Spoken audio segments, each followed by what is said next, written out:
नमस्कार भक्तजनों, शनिवार व्रत कथा के इस एपिसोड में आप सभी का स्वागत है।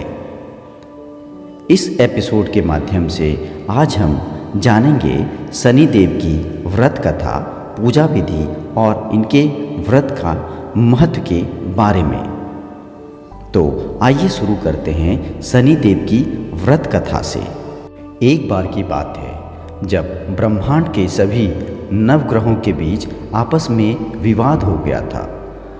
वे सब यह जानना चाहते थे कि उनमें से सबसे बड़ा कौन है, जिसके लिए वे देवराज इंद्र के पास गए। इंद्र ने उन्हें राजा विक्रमादित्य के पास जाने के लिए कहा।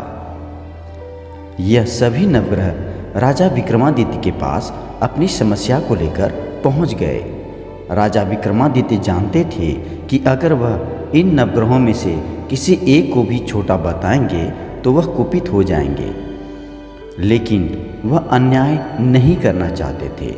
इस समस्या का हल निकालने के लिए राजा विक्रमादित्य ने 9 धातुओं से अलग अलग सिंहासन बनवाए और हर एक सिंहासन के सामने एक एक ग्रह को खड़ा कर दिया। ऐसे में शनिदेव को राजा विक्रमादित्य ने अंतिम स्थान दिया, जिसकी वजह से शनिदेव को गुस्सा आ गया। धीरे धीरे राजा विक्रमादित्य की कुंडली में साढ़े साती का प्रकोप बढ़ने लग गया।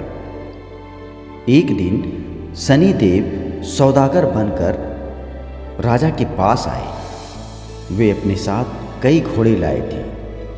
कई घोड़ों में राजा विक्रमादित्य को एक घोड़ा पसंद आ गया। जैसे ही वह उस घोड़े पर बैठे, वैसे ही वह घोड़ा उन्हें लेकर जंगल की ओर चला गया। जंगल में राजा विक्रमादित्य कहीं खो गए और भटकते भटकते नए देश में पहुंच गए। यहाँ राजा को एक सेठ मिला। राजा के आने से सेठ का सामान बिकना शुरू हो गया, जिससे सेठ बहुत खुश हुआ और उन्होंने राजा को भोजन करवाने के लिए वे सेठ को अपने घर ले गए और सेठ को एक घर के कमरे में सोने के लिए बिस्तर दिया और उस कमरे में एक खूंटी में सोने का हार लटका हुआ था। राजा ने देखा कि वह खूंटी उस हार को निगल रही है। जैसे ही राजा ने अपना खाना खत्म किया, वैसे ही खूंटी ने हार को पूरा का पूरा निगल लिया। जब सेठ को वह हार नहीं मिला, तब उसने राजा विक्रमादित्य को अपने राजा के पास कैद करवा दिया। सेठ के राजा ने राजा विक्रमादित्य को दोषी बताया और उनके हाथ कटवा दिए, जिसके बाद राजा विक्रमादित्य को एक तेली अपने घर ले गया और उन्हें बैल हाँकने का काम दे दिया। धीरे धीरे करके 7.5 साल पूरे हो गए और शनि की महादशा भी समाप्त हो गई। 7.5 पूरा होने के बाद राजा विक्रमादित्य ने एक राग छेड़ा, जिसके बाद राज्य की राजकुमारी ने राजा से शादी करने के लिए प्रण कर लिया। राजकुमारी को खूब समझाया गया, लेकिन वह किसी बात को नहीं मान रही थी और ना ही समझने की कोशिश कर रही थी। विक्रमादित्य से उनकी शादी तब करा दी गई। रात में जब राजा विक्रमादित्य सो रहे थे, तब सपने में शनिदेव आए। शनिदेव ने कहा कि तुमने मुझे सबसे छोटा ठहराया था, अब देखो मेरा ताप और प्रकोप।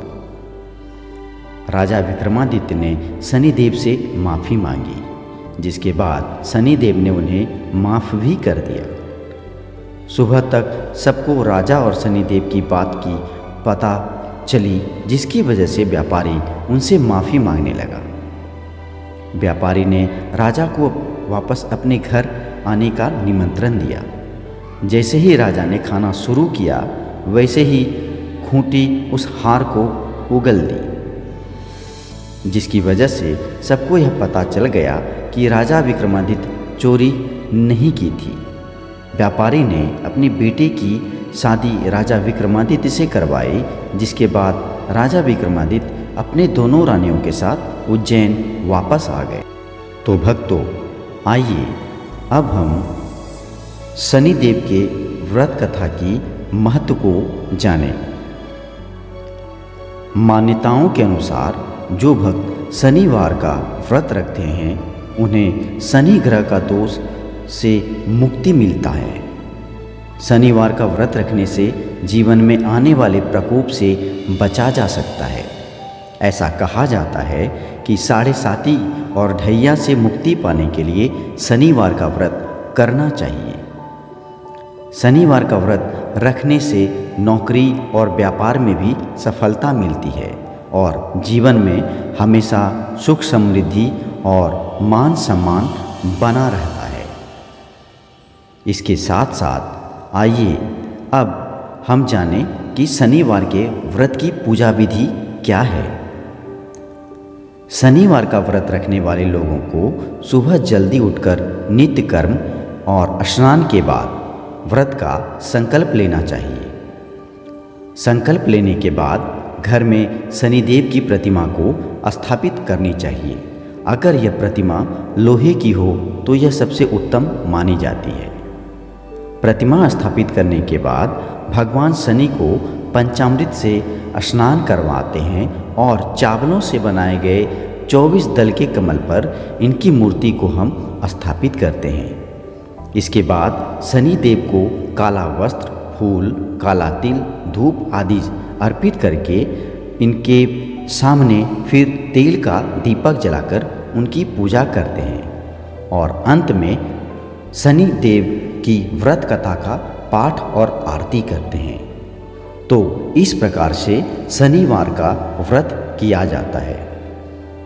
भक्तों, शनिवार का वीडियो अगर आपको पसंद आया हो तो आप हमारे इस वीडियो को लाइक करें और हमारे चैनल को सब्सक्राइब करें। साथ ही बेल आइकन दबाना ना भूलें। तो मिलते हैं आपके साथ फिर किसी नए वीडियो में। तब तक के लिए मुझे आज्ञा दीजिए। नमस्कार।